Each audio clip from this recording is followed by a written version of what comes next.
Hello everyone. Welcome to the episode 2 of IKS. IKS Indian knowledge system भारतीय ज्ञान प्रणाली जिसे कोल्हान यूनिवर्सिटी ने सेशन 2025-29 से सेमेस्टर 1 के छात्रों के लिए एक नए सब्जेक्ट के रूप में ऐड किया है। अगर आप अभी तक इसका सिलेबस और एपिसोड 1 नहीं देखे हैं तो सबसे पहले उसे ज़रूर देख लें। और अगर आप अपने किसी भी सब्जेक्ट के नोट्स या क्वेश्चन आंसर चाहते हैं तो हमारे टेलीग्राम चैनल को ज्वाइन कर ले। इन सब का लिंक आपको डिस्क्रिप्शन बॉक्स में मिल जाएगा, वहाँ से आप देख सकते हैं। चलिए आज के वीडियो को शुरू करते हैं।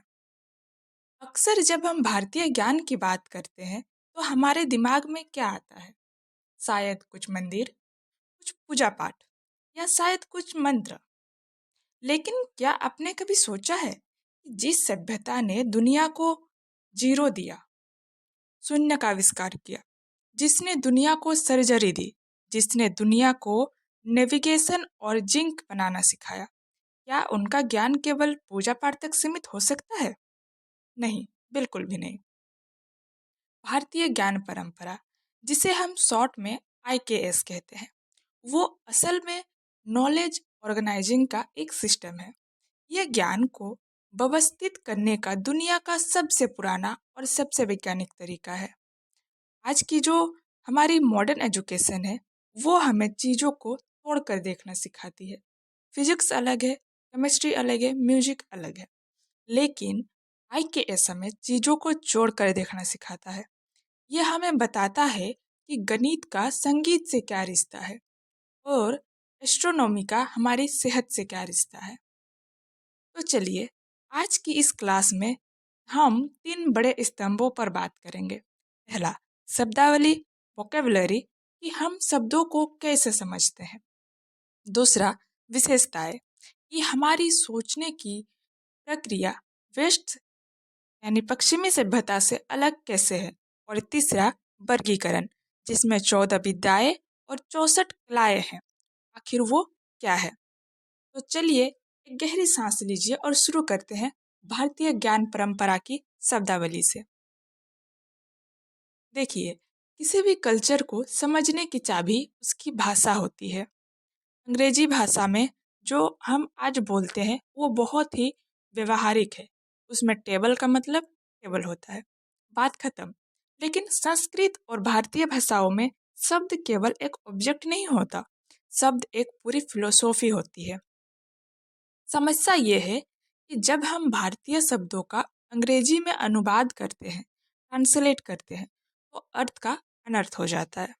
जैसे कि हम धर्म को रिलीजन कह देते हैं, हम आत्मा को सोल कह देते हैं और विद्या को नॉलेज कह के ख़त्म कर देते हैं। लेकिन ये अनुवाद जो है वो गलत है।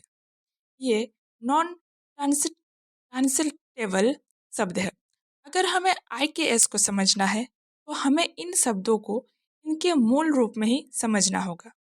तो चलिए IKS के कुछ महत्वपूर्ण शब्दों को डिकोड करते हैं। सबसे पहला और सबसे महत्वपूर्ण शब्द है विद्या। आजकल हम स्कूल कॉलेज में पढ़ते हैं, उसे हम विद्या कहते हैं, विद्यालय कहते हैं। लेकिन IKS के अनुसार विद्या का अर्थ सिर्फ इंफॉर्मेशन कलेक्ट करना नहीं था। विद्या शब्द बना है संस्कृत की विद धातु से, जिसका मतलब है टू नो यानी कि जानना। लेकिन क्या जानना? ईशा उपनिषद में ऋषियों ने विद्या को 2 भागों में बांटा है। इसे ध्यान से समझिएगा, ये आपकी पूरी पढ़ाई का नजरिया बदल सकता है। पहली है अविद्या।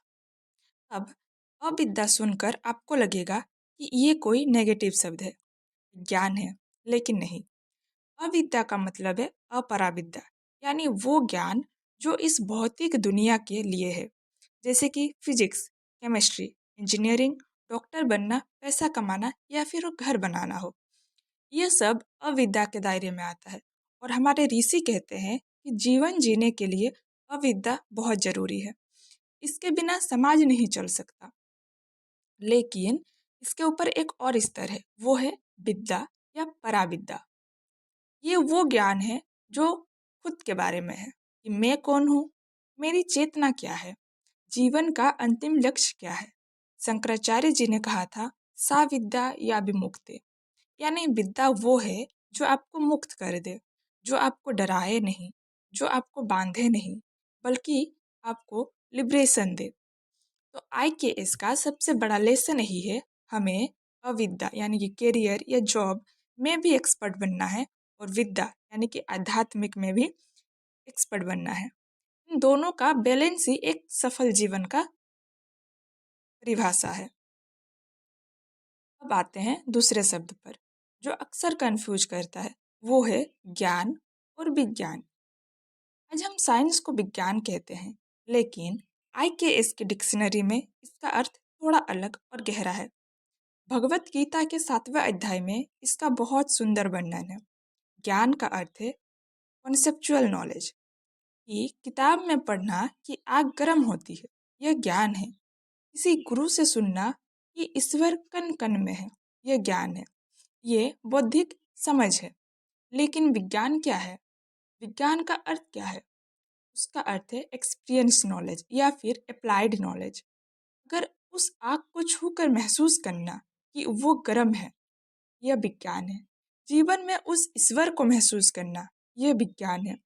यानी कि थ्योरी अगर ज्ञान है तो प्रैक्टिकल विज्ञान है।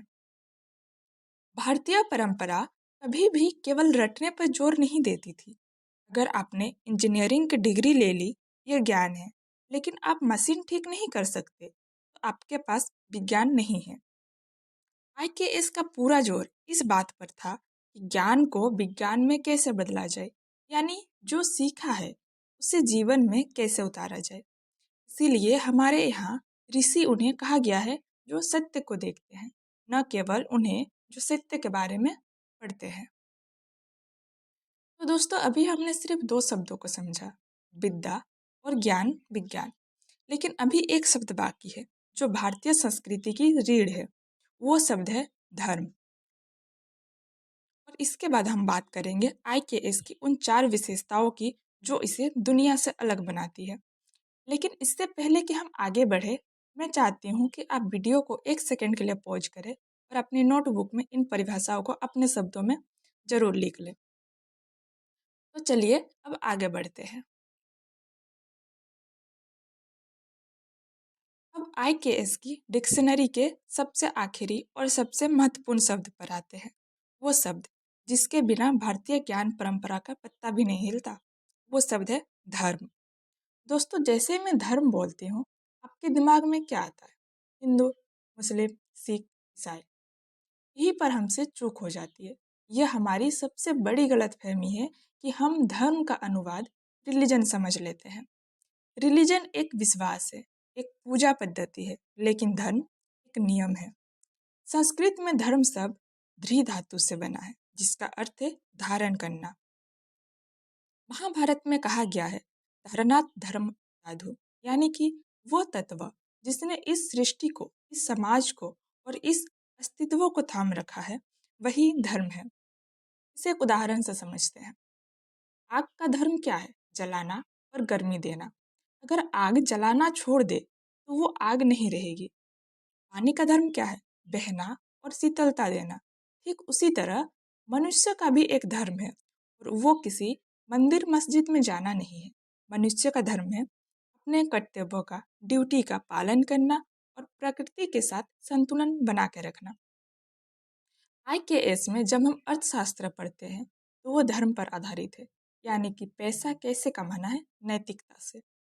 जब हम काम शास्त्र पढ़ते हैं तो वो भी धर्म से बंधा है। यहाँ तक कि जब युद्ध होता था तो वो भी धर्म युद्ध होता था, यानी नियमों के साथ लड़ा जाने वाला युद्ध। तो जब आज के बाद जब भी आप आईकेएस में धर्म शब्द सुने तो उसे रिलीजन मत समझिए, उसे कॉस्मिक ऑर्डर यानी ब्रह्मांडीय व्यवस्था और एक जिम्मेदारी समझिएगा। यह वो नींव है जिस पर आईकेएस खड़ा है।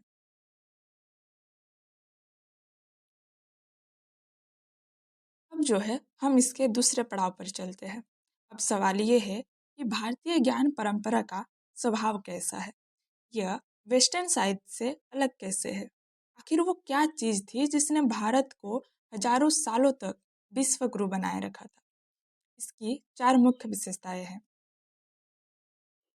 पहली विशेषता है समग्रता, होलिस्टिक अप्रोच। इसे ध्यान से समझिएगा। पश्चिम है समग्रता। इसे ध्यान से समझिएगा। पश्चिम का विज्ञान, जिसे हम मॉडर्न साइंस कहते हैं, उसका तरीका है चीजों को जो टुकड़ों में तोड़कर समझाना। अगर उन्हें शरीर को समझाना है तो वो शरीर को अंगों में काटेंगे, फिर टिश्यूज में, फिर सेल्स में और फिर मॉलिक्यूल्स में। यह एक बेहतरीन तरीका है, इसमें कोई बुराई नहीं है। लेकिन भारतीय तरीका अलग है। आईकेएस का तरीका है इंटीग्रेशन, यानी जोड़ना। हम मानते हैं कि आप किसी चीज को उसके माहौल से अलग करके नहीं समझ सकते। हमारे यहाँ एक बहुत प्रसिद्ध सिद्धांत है, यत पिंडे तत ब्रह्मंडे। इसका मतलब है जो इस छोटे से शरीर में है वही उस विशाल ब्रह्मांड में है। यही कारण है कि आयुर्वेद में जब डॉक्टर आपकी पल्स देखता है तो वो सिर्फ आपके पेट या सिर दर्द का इलाज नहीं करता। वो ये देखता है कि बाहर मौसम कैसा है, क्या कफ का समय है या पित्त का। वो आपके मन की स्थिति को देखता है। आईकेएस में गणितज्ञ एक कवि भी हो सकता है। भास्कराचार्य ने अपनी गणित की किताब लीलावती कविता में लिखी थी। हमने कभी ज्ञान को दीवारों में कैद नहीं किया। हमारे लिए सब कुछ जुड़ा हुआ है, इंटरकनेक्टेड है। यह आईकेएस की सबसे बड़ी ताकत है। दूसरी विशेषता जो शायद दुनिया के लिए एक अजूबा है, वो है मौखिक परंपरा, ओरल ट्रेडिशन। अक्सर पश्चिमी इतिहासकार कहते हैं कि भारतीय को लिखना नहीं आता था, इसीलिए उन्होंने वेद याद किए। यह बहुत बड़ा झूठ है। हड़प्पा सभ्यता में हमें लिपि मिली है, स्क्रिप्ट मिली है, जिसका मतलब हमें लिखना आता था। लेकिन फिर भी हमारे ऋषियों ने सबसे पवित्र ज्ञान वेदों को लिखा नहीं। क्यों? क्योंकि वे ध्वनि विज्ञान, साइंस ऑफ साउंड को जानते थे। आईकेएस मानता है कि शब्द सिर्फ इंफॉर्मेशन नहीं है, शब्द वाइब्रेशन है। अगर आप किसी मंत्र को गलत लिख देंगे और कोई उसे गलत पढ़ेगा तो उसका असर खत्म हो जाएगा। लेकिन अगर आप उसे गुरु के मुख से सुनकर सही स्वर और ताल के साथ बोलेंगे तो वो आपके शरीर और ब्रह्मांड में बदलाव ला सकता है। इस ज्ञान को सुरक्षित रखने के लिए उन्होंने कमाल की मेमोरी टेक्निक्स बनाई, जिसे जटापाठ और घनपाठ। इसमें शब्दों को आगे पीछे करके एक पैटर्न में रटा जाता था ताकि एक भी शब्द बदला ना जा सके। यही कारण है कि आज 5000 साल बाद भी ऋग्वेद का जो मंत्र केरल का एक ब्राह्मण बोल रहा है, वही मंत्र कश्मीर का पंडित भी उसी स्वर में बोल रहा है, बिना किसी बदलाव के।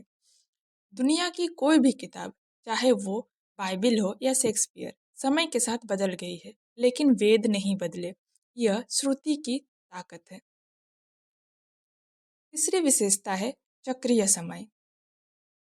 आप और हम समय को कैसे देखते हैं? एक सीधी रेखा में। जनवरी के बाद फरवरी, 2024 के बाद 2025, 2025 के बाद 2026।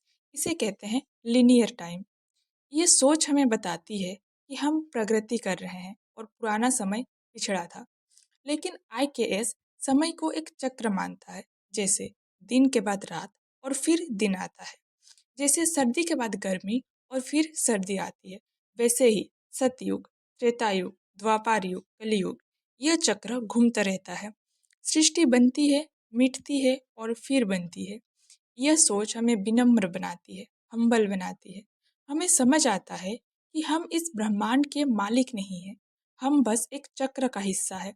इसीलिए आईकेएस कभी प्रकृति को जीतने की बात नहीं करता, वो प्रकृति के साथ जीने की बात करता है। और आखिरी विशेषता है गुरु शिष्य परंपरा। आईकेएस में ज्ञान ट्रांजैक्शन नहीं था। आज हम फीस देते हैं और डिग्री लेते हैं, लेकिन आईकेएस में ज्ञान पात्रता यानी एलिजिबिलिटी पर मिलता था। गुरु ये नहीं देखता था कि शिष्य कितना अमीर है, वो देखता था कि शिष्य कितना समर्पित है, कितना डेडिकेटेड है। ज्ञान पुस्तकों से नहीं बल्कि गुरु के आचरण से सीखा जाता था। आचार्य वो नहीं जो सिखाता है, आचार्य वो जो आचरण करता है। तो दोस्तों, ये थी आईकेएस की चार दीवारें: समग्रता, मौखिक परंपरा, चक्रीय समय और गुरु शिष्य संबंध। अब हम इसके आखिरी भाग में चलेंगे और जानेंगे कि 14 विद्याओं और 64 कलाओं के बारे में। वेद क्या है, वेदांग क्या है और कैसे एक डांसर और इंजीनियर दोनों ही आईकेएस का हिस्सा है। तो चलिए चलते हैं सबसे आखिरी और आज के महत्वपूर्ण भाग में।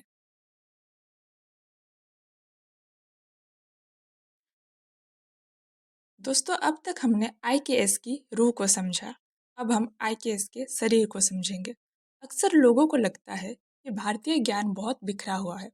कभी कोई वेद की बात करता है, कभी कोई आयुर्वेद की, तो कभी कोई संगीत की। लेकिन हमारे ऋषियों ने इस ज्ञान को बहुत ही सुंदर ढंग से वर्गीकृत किया था। इसे कहते हैं चतुर्दश विद्या स्थान।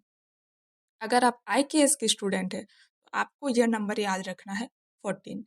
यह 14 विद्याएं ज्ञान का सॉफ्टवेयर है। इनका स्ट्रक्चर एक गणित के फॉर्मूले जैसा है, 4+6+4। 4 वेद, 6 वेदांग, 4 उपांग। आइए अब इसे विस्तार से देखते हैं। सबसे पहले 4 वेद। वेद शब्द का मतलब ही है ज्ञान। यह किसी मनुष्य ने नहीं लिखे, यानी ऋषियों ने इसे ब्रह्मांडीय चेतना से डाउनलोड किया था। पहला है ऋग्वेद। यह सबसे पुराना है। यह ज्ञान का वेद है। इसमें देवताओं की स्तुति है, लेकिन सिर्फ पूजा नहीं, बल्कि सृष्टि कैसे बनी इसका एक गहरा विज्ञान भी है। दूसरा है यजुर्वेद। यह कर्म का वेद है। ज्ञान होना काफी नहीं है, उसे एक्शन में भी बदलना होगा। यजुर्वेद हमें यज्ञ और प्रक्रिया सिखाता है। तीसरा है सामवेद। यह उपासना और संगीत का वेद है। दुनिया का सबसे पुराना संगीत, भारतीय शास्त्रीय संगीत, यही से निकला है और बताता है कि ध्वनि से ईश्वर को कैसे पाया जाए। चौथा है अथर्ववेद। यह विज्ञान का वेद है। इसमें गणित है, आयुर्वेद है, समाज चलाने के नियम है और यहाँ की तक कि राज्य कैसे चलाना है यह भी है। यह हमारे दैनिक जीवन के सबसे करीब है। अब यहाँ एक समस्या है। वेद की भाषा बहुत जटिल और सांकेतिक है। उसे समझने के लिए ऋषियों ने 6 टूल्स बनाए। इन्हें वेदांग यानी वेद के अंग कहा जाता है। कल्पना कीजिए कि वेद एक पुरुष है तो 6 अंग उसके शरीर के हिस्से हैं। शिक्षा यानी नाक, यह है। इसमें यह है कि वेद को बोलना कैसे है, इस शब्द पर कितना जोर देना है। दुनिया में किसी और सभ्यता ने उच्चारण पर इतना गहरा काम नहीं किया जितना भारत ने शिक्षा में किया। दूसरा है कल्प यानी कि रिचुअल मेथड। वेदों के मंत्रों का प्रयोग कैसे करना है, शादी कैसे होगी, यज्ञ कैसे होगा, यह प्रैक्टिकल हैंडबुक है। तीसरा है व्याकरण यानी कि ग्रामर। भाषा शुद्ध होनी चाहिए। महर्षि पाणिनि का अष्टाध्यायी इसी का हिस्सा है। आज कंप्यूटर साइंस भी मानते हैं कि पाणिनि की ग्रामर दुनिया की सबसे लॉजिकल ग्रामर है। चौथा है निरुक्त यानी कि कोई भी शब्द ये बताता है कि वो क्यों बना और उसका मूल अर्थ क्या है। पांचवा है हमारा छंद। यह है गद और पद यानी कि इसमें कितने अक्षर होंगे और छंद क्या है ये बताया गया है। यह एक कविता का विज्ञान है। और छठा है ज्योतिष। इसमें वेद की आँख, कौन सा यज्ञ किस समय करना है, ग्रहण कब होगा, मौसम कब बदलेगा, ये सारी चीज़ें इसमें लिखा हुआ है। ये एक अंधविश्वास नहीं बल्कि गणित और खगोल विज्ञान था। 4 वेद हो गए, 6 वेदांग हो गए, अब बचते हैं 4 उपांग। ये वो शास्त्र है जो वेदों के ज्ञान को और विस्तार देते हैं और लॉजिक जोड़ते हैं। सबसे पहला है पुराण। वेद कठिन थे, इसलिए आम जनता के लिए पुराण लिखे गए। इसमें कहानियों के जरिए वही ज्ञान सिखाया गया। दूसरा है न्याय। यह है भारत का लॉजिक। हम कैसे जानते हैं कि क्या सच है, तर्क कैसे करें। आज के वकीलों और वैज्ञानिकों को यह न्याय शास्त्र जरूर पढ़ना चाहिए। तीसरा है मीमांसा। यह है इंटरप्रेशन। जब वेदों में कोई कंफ्यूजन है तो उसका सही अर्थ कैसे निकाले, यह विश्लेषण की विधि है। चौथा है धर्मशास्त्र। यह है लॉ और कॉन्स्टिट्यूशन।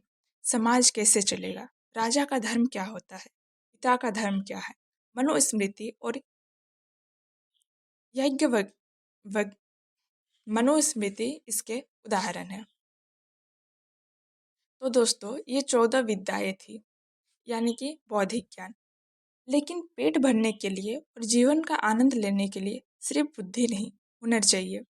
इसीलिए IKS में 64 कलाओं का भी वर्णन किया गया है।